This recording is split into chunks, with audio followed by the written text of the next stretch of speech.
Hello everyone, last લેક્ચરમાં આપણે ઘટતા સીમાંત તૃષ્ટિગુણનો નિયમ જોતા હતા, જેની અંદર આપણે ઘટતા સીમાંત તૃષ્ટિગુણની વ્યાખ્યા, એની ધારણા અને ત્યારબાદ આ એક અનુસૂચિ જોઈતી, અનુસૂચિ પરથી આકૃતિ અને આકૃતિ પરથી એમની સમજૂતી. હવે જોઈએ કે ઘટતા સીમાંત તૃષ્ટિગુણ એટલે કે સીમાંત જે તૃષ્ટિગુણ જે આપણે છે એ શા માટે ઘટે છે.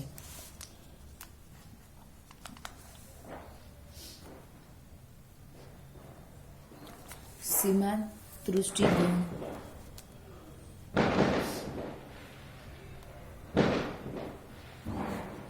શા માટે ઘટે છે? આના માટેના અમુક કારણો છે. એમાં નંબર 1, વસ્તુઓ એકબીજાની સંપૂર્ણ અવેજી હોતી નથી. વસ્તુઓ સંપૂર્ણ એકબીજાની અવેજી હોતી નથી. આપણને ખ્યાલ છે, આપણે કોઈ પણ વસ્તુ લઈએ એના અથવામાં બીજી વસ્તુ આપણે યુઝ કરી શકતા નથી. બ્રેડ અને બટર, બરાબર. ઘટતા સીમાંત તૃષ્ટિગુણનો નિયમ અહીંયા અમલમાં નથી આવતો. શું કામે નથી આવતો? કારણ કે વસ્તુ જે છે એ એકબીજાની સંપૂર્ણ અવેજી વસ્તુ નથી. અમુક એક વસ્તુમાંથી તમને જેટલો સંતોષ મળતો હોય એવી બીજી વસ્તુમાંથી સંતોષ તમને ના પણ મળે, એવું પણ બની શકે. બંને વસ્તુઓનો જે અમુક ચોક્કસ પ્રમાણમાં ઉપભોગ કરવામાં આવે તો વ્યક્તિનો જે સંતોષ છે એ મહત્તમ કક્ષાએ પહોંચી શકે છે.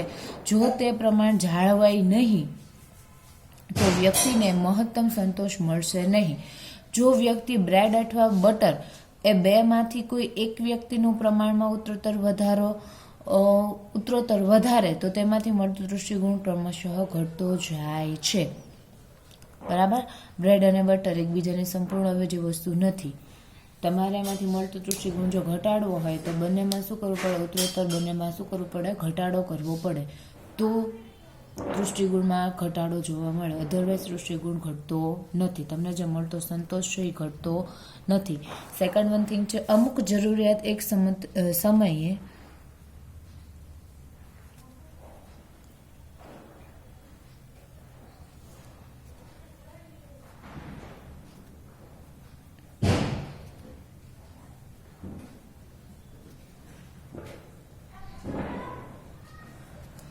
સંતોષી શકાય છે. એક ટાઈમે તમે કોઈ એક જ જરૂરિયાત સંતોષી શકો છો. હવે આ વસ્તુ તો કોમન છે, આ બહુ સમજાવવા જેવું નથી, બરાબર. કોઈ એક સમયે તમને જો તમને તરસ લાગી હોય તો તમે ત્યારે પાણીની જરૂરિયાત સંતોષો. ત્યારે તમને કોઈ જમવા આપે તો તમે જમશો નહીં. શું કામે? કારણ કે ત્યારે તમારી જરૂરિયાત કેવી છે? પાણીની. તો તમને જેમ જેમ વધુ ને વધુ પાણી પીશો એમ એમાંથી મળતો તૃષ્ટિગુણ શું થશે? ઘટતો જશે. ત્યારબાદ શું થશે?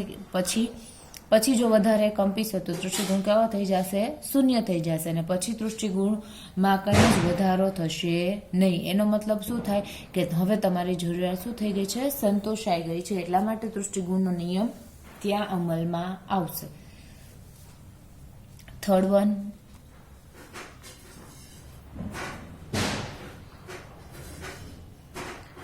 બે જ છે. તૃષ્ટિગુણ શા માટે ઘટે છે? નંબર 1, વસ્તુ એકબીજાની સંપૂર્ણ અવેજી વસ્તુ હોતી નથી, એના માટે તૃષ્ટિગુણ ઘટે છે. અને નંબર 2, અમુક જરૂરિયાત કોઈ એક સમયે સંતોષી શકાય છે.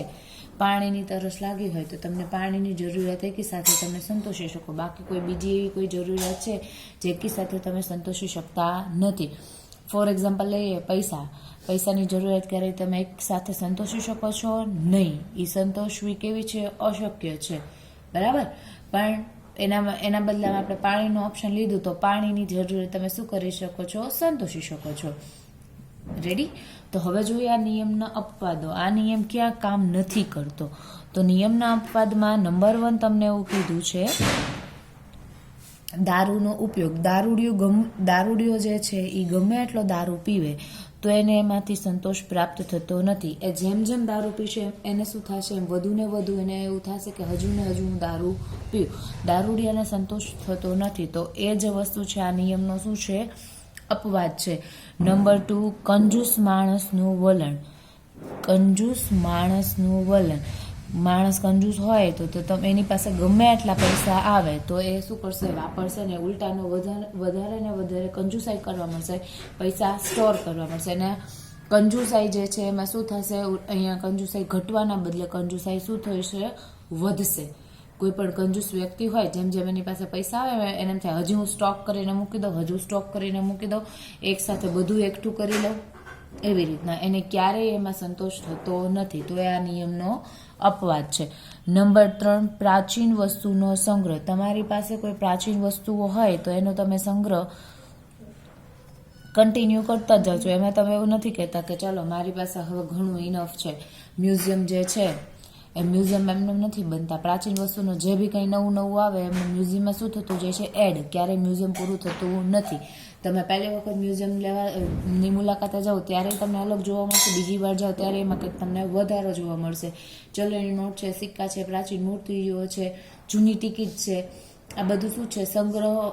આ બધી વસ્તુઓ જે છે એ આ નિયમનું શું છે, અપવાદ છે.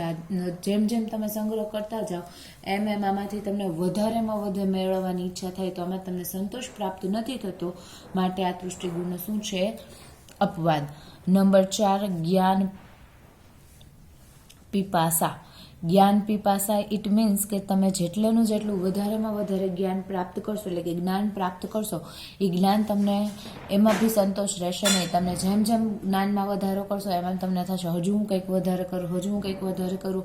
એના માટેનું બેસ્ટ એક્ઝામ્પલ છે, તમે લોકો કોઈ કોમ્પિટિટિવ એક્ઝામ યા એક્ઝામની તૈયારી કરતા હોય તો જેમ જેમ તમે, અગર તમારો ઇન્ટરેસ્ટ હોય તો જેમ જેમ તમે એમાં વાંચવાનું શરૂ કરશો તો એમ શું થશે, તમને હજુ એવું થશે વાંચતા જ જોઈએ.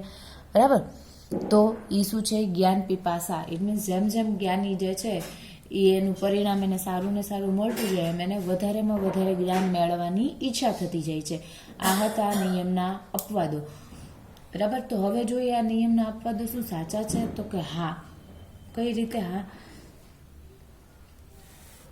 તો કે દારૂડિયો અને કંજૂસ માણસની સ્થિતિ બદલાઈ જાય છે. તેઓ બુદ્ધિપૂર્વક વર્તતા નથી. ધારણા એવું દર્શાવે છે, આ જે નિયમ આપણે નક્કી કરે, આ જે અપવાદો જોયા એ અપવાદોમાં કોઈક ધારણા સાચી છે, આ અપવાદો કોઈક સાચા છે તો કોઈક ખોટા. દારૂડિયો અને કંજૂસ વ્યક્તિની માનસિક સ્થિતિ બદલાઈ જાય એની બુદ્ધિપૂર્વક એ વર્તતા નથી. ને આપણે શું છે, બુદ્ધિ માનવી છે એ બુદ્ધિપૂર્વક વર્તન કરવું જોઈએ.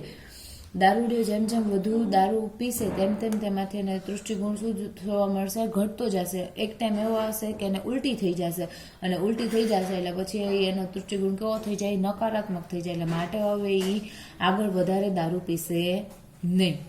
દુર્લભ અને પ્રાચીન વસ્તુનો સંગ્રહ જો તમે કરો તો એ રંગ, રૂપ, આકાર, ગુણવત્તા વગેરેના શું હોય છે, અલગ અલગ હોય છે.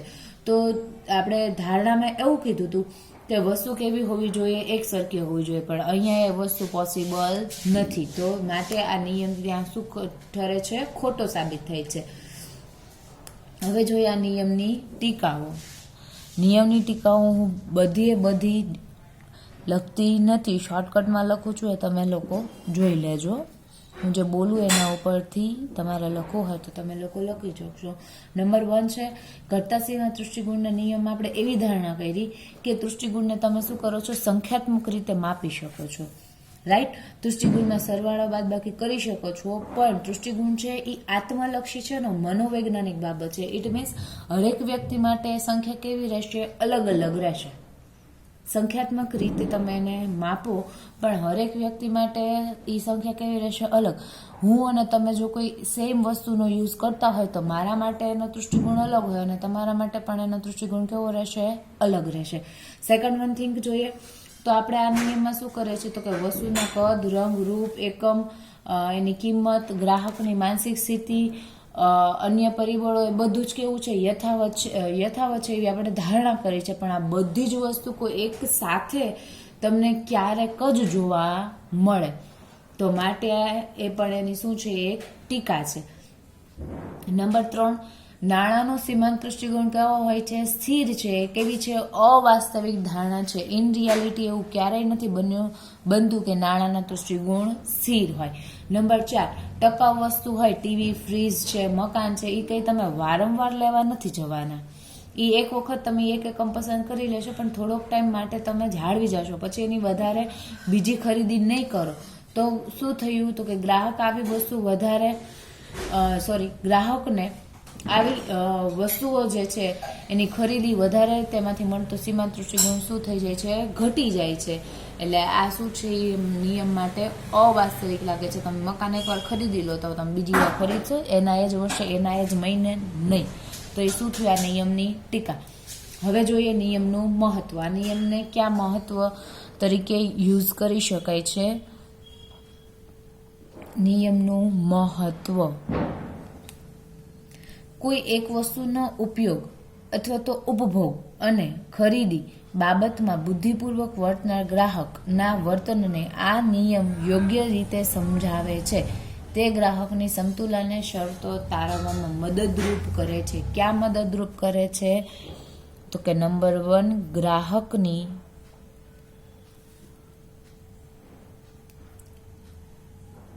સમતુલાની શરતો તારવવામાં મદદરૂપ કરે છે. કે કોઈ વસ્તુનો તમે ઉપભોગ કરો, એની ખરીદી બાબતમાં ગ્રાહક શું કરે છે, બુદ્ધિપૂર્વક વર્તન કરે છે. બુદ્ધિ તમે ક્યારે યુઝ કરો? જ્યારે તમને એ વસ્તુમાંથી તમને સંતોષ મળતો હોય ત્યારે. તો તમને સંતોષ મળે ઇટ મીન્સ તમે શું કરો છો, એ સમતુલા પ્રાપ્ત કરો છો. તો અહીંયા તમારી ગ્રાહકની શું થાય છે, સમતુલાની શરત જળવાઈ જાય છે. નંબર 2, દરેક પ્રકારની વસ્તુ અને સેવાના ઉપભોગમાં ઘટતો જતો તૃષ્ટિગુણ એ એક સનાતન અને સાર્વત્રિક સત્ય છે. જો તેમ ન હોય તો કોઈ એક સમયે અમુક જરૂરિયાત સંપૂર્ણ રીતે સંતોષી શકાય નહીં. આ હકીકત આ નિયમ દ્વારા વૈજ્ઞાનિક રીતે સમજાવવામાં આવે છે. સાંભળો ફરીથી. દરેક પ્રકારની જે વસ્તુ કે સેવાનો ઉપભોગમાં ઘટતો જતો તૃષ્ટિગુણ, તમે જેમ જેમ વસ્તુનો વપરાશ કરો ને એમાંથી મળતું તૃષ્ટિગુણ ઘટી જાય. એક સનાતન સત્ય છે. કેમ કહીએ છીએ? આવતીકાલે સૂર્ય ઉગવાનો જ છે. આપણે એવું નથી કહેતા સૂર્ય નથી ઉગતો. ચોમાસું હોય ત્યારે વાદળાડ આવી જાય, બાકી સૂર્ય ઉગવાનું કામ તો શરૂ રહે જ છે. સેમ એના જેવું જ કે તમે જેમ જેમ વસ્તુનો વપરાશ કરશો એમ તમને એમાંથી મળતો દૃષ્ટિગુણ શું જોવા મળશે? ઘટતો જ જશે. એક શું છે? સનાતન સત્ય છે. અને જો એમ ન હોય તો કોઈ એક જ ટાઈમે તમારી સંપૂર્ણ જરૂરિયાત કાર્ય સંતોષાતી નથી. નંબર 3, ઘટતા સીમાંત દૃષ્ટિગુણના નિયમ દ્વારા મૂલ્યનો વિરોધાભાસ સમજાવી શકાય છે. આપણે હવા, પાણી, પ્રકાશ આ શું છે, ઉપયોગી હોવા છતાં કેવી છે, કાં તો કિંમત ઓછી છે કાં તો કિંમત છે જ નહીં. જ્યારે હીરા, માણેક, સોનું એ બહુ જ ઉપયોગમાં નથી હોતું, છતાં પણ એ કિંમતમાં કેવું છે, મોંઘું છે. માટે આ નિયમ જે છે એ શું છે, મૂલ્યનો વિરોધાભાસ કહેવાય. હવા તમને ફ્રીમાં મળે છે. હા, હિલ સ્ટેશન પર જાઓ ત્યાં હિલ સ્ટેશનના તમારે પૈસા આપવા પડે છે, બરાબર. તો માટે તમને કીધું છે હવા, પાણી, પ્રકાશ આ તો કાં તો તમને ફ્રીમાં મળે છે અને કાં તો શું કરવું પડે છે, નહીવત એવો ચાર્જ આપવો પડે છે. હીરા માણેક ક્યારેય તમને ફ્રીમાં મળ્યા? હીરા માણેક ક્યારેક નહીવત કિંમતમાં મળે ના મળે. તો એ શું થયું? આ નિયમ શું કરે છે? મૂલ્યનો વિરોધાભાસ છે એ તમને સમજાવે છે. આ જે નિયમ છે એ સરકારને કરવેરા અને જાહેર ખર્ચની નીતિ ઘડવામાં પણ માર્ગદર્શન આપે છે. શું કામે? કારણ કે ગરીબ છે એ વ્યક્તિ ઓછો પૈસો વાપરશે, જ્યારે ધનિક છે એ ગરીબની કમ્પેરિઝનમાં વધારે પૈસા વાપરશે. તો ગરીબ પાસેથી ઓછો ચાર્જ અને અમીર પાસેથી વધારે ચાર્જ અહીંયા શું કરવામાં આવે છે? વસૂલ કરવામાં આવે છે. નેક્સ્ટ વન જોઈએ. વસ્તુની કિંમત ઘટાડી વેચાણ વધારવા અંગેની નીતિ ઘડવામાં આ નિયમ ઉત્પાદકોને શું કરે છે? માર્ગદર્શન પૂરું પાડે છે. આપણને ખ્યાલ છે કિંમત ઘટે તો વેચાણ વધે. જ્યારે વસ્તુની કિંમત ઘટે છે ત્યારે શું કરે છે? ગ્રાહક સમતુલા પ્રાપ્ત કરે છે. માટે એમાંથી એનો મળતો સીમાંત દૃષ્ટિગુણ શું જોવા મળે છે? ઘટવા માંડે છે. હમણાં જ આપણે વાત થઈ. અને સીમાંત દૃષ્ટિગુણ ઘટે તેમ વસ્તુના વધુને એકમોની શું થાય છે? ખરીદી જરૂરી બને છે. એટલે પરિણામે આ શું કરે છે? ઉત્પાદકને હેલ્પ કરે છે પોતાના નિર્ણય લેવા માટે. વસ્તુની માંગ કેટલી રહેશે, ઉત્પાદન કેટલું કરવું, એ માટે આ જે નિયમ છે એ ઉપયોગી થશે. નેક્સ્ટ મને એવું કીધું છે માંગ રેખાનો ઢાળ અહીંયા શું કામે ઋણ છે? તો કે એ નિયમ એવું કહે છે કે જ્યારે કોઈ એક કોઈ એક વસ્તુ જ્યારે આપણે વધુ ને વધુ પ્રમાણમાં ખરીદીએ ને ત્યારે એમાંથી મળતો તૃષ્ટિગુણ શું થાય છે? ઘટી જાય છે. વસ્તુમાંથી મળતો સીમાંત તૃષ્ટિગુણ વસ્તુની કિંમત નક્કી કરે છે, માટે સીમાંત તૃષ્ટિગુણ ઘટતો જાય તેમ વસ્તુની કિંમત પણ શું જોવા મળે છે? ઘટતી જાય છે. એમાંની ખરીદી અને માંગ શું જોવા મળે છે? વધુ પ્રમાણમાં થાય છે. જેમ જેમ કિંમત ઘટે એમ ખરીદી વધે. નેક્સ્ટ વન એવું કીધું છે, ગ્રાહકના અધિક સંતોષનો ખ્યાલ આ નિયમ દ્વારા સમજાવી શકાય છે. કોઈ પણ વસ્તુ તમે જ્યારે ખરીદી કરો છો ત્યારે એમાંથી તમને શું છે? સીમાંત તૃષ્ટિગુણ જેટલી તેની કિંમત તમે ચૂકવો છો. ફોર એક્ઝામ્પલ, તમે 50 રૂપિયાની કોઈ વસ્તુ લીધી તો તમને 50 રૂપિયા જેટલો એમાંથી સંતોષ મળે છે, માટે તમે વસ્તુના 50 રૂપિયા આપો છો. શું કામે આપો છો? કારણ કે તમને વસ્તુમાંથી 50 રૂપિયા દીધા જેટલો સંતોષ છે માટે. રેડી?